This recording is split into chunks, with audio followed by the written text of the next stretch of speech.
There we go.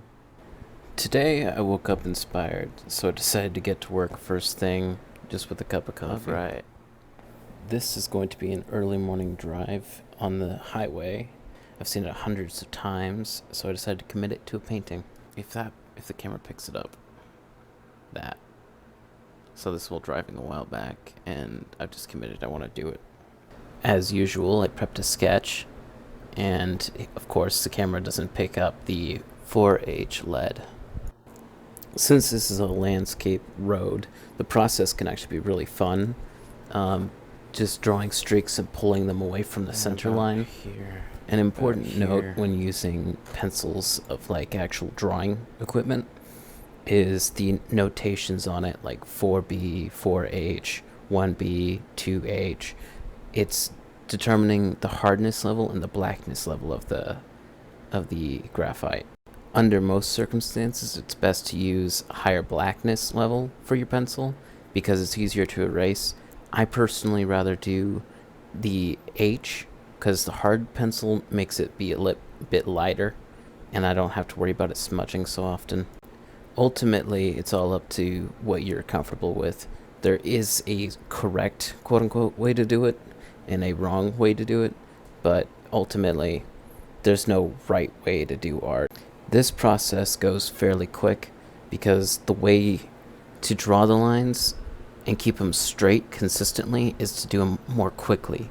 The longer you take on it, the more wiggling your hand will do, and the more likely it's going to be disjointed.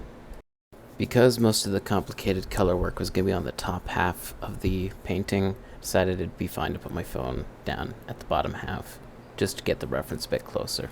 Immediately, I noticed that the graphite on the canvas was already screwing up the color of the paint. So rather than continuing with it this way, I decided to get started with the blue and then come back to the yellow after it's dried a bit. This part probably took the most trial and error because trying to get a light and more white color onto a canvas when there's lead on it can be a really big chore. That on top of, for some reason, my swatches were not the same color on the paper I was swatching with as with the canvas I was working on. The blue I just grayed out with some red and yellow to try to mute it and turn it back to neutral, and then add more green as I went north, and then some black to deepen the color a bit.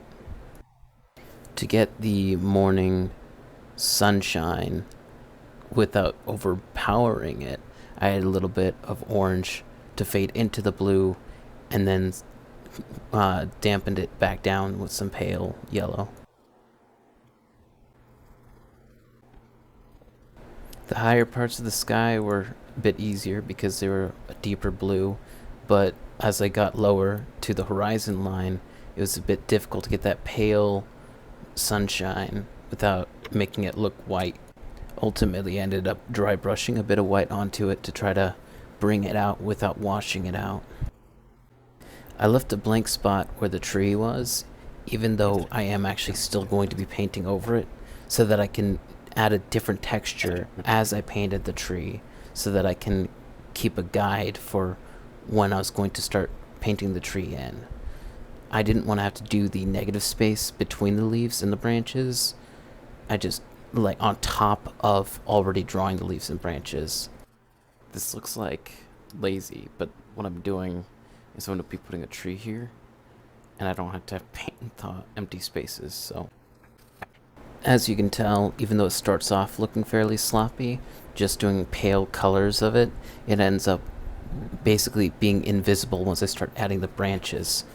I mixed green and blue with black so that it ends up being a very deep shade without being completely void of color.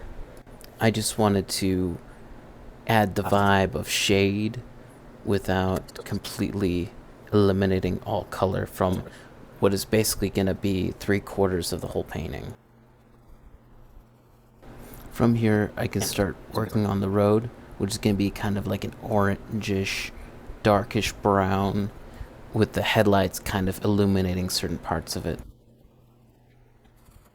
This was a very muddy part of the painting. I had to make sure it stayed somewhat consistent while having some texture to it because it's a very old road. This is like high desert, so some of the dirt has colored the road quite a bit. Already, I could tell that it was coming out how I was imagining it to be. Most of the colors were settling just fine, and the shape was perfect. It's already starting to come together. Hell yeah. It was only after I had already finished coloring in and shading every part around the road that I realized that I didn't keep the road consistent. Really, the border of the road was past the outer yellow line that I already added. It was too late by now, so I just ran with it. It maybe wasn't the correct color choice to do, like white for the tree trunks, but I felt it fit pretty well. Now it was just down to the finishing touches and making sure I didn't miss anything, no empty space. Because one of the biggest killers to a critic looking at your art is if they see any kind of empty space or any part where the canvas isn't covered.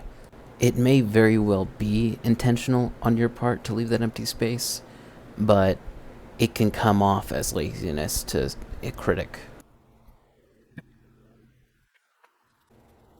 And with that, the project is done, and it's probably one of my favorites so far.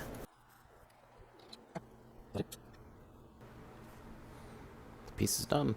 Thank you for watching.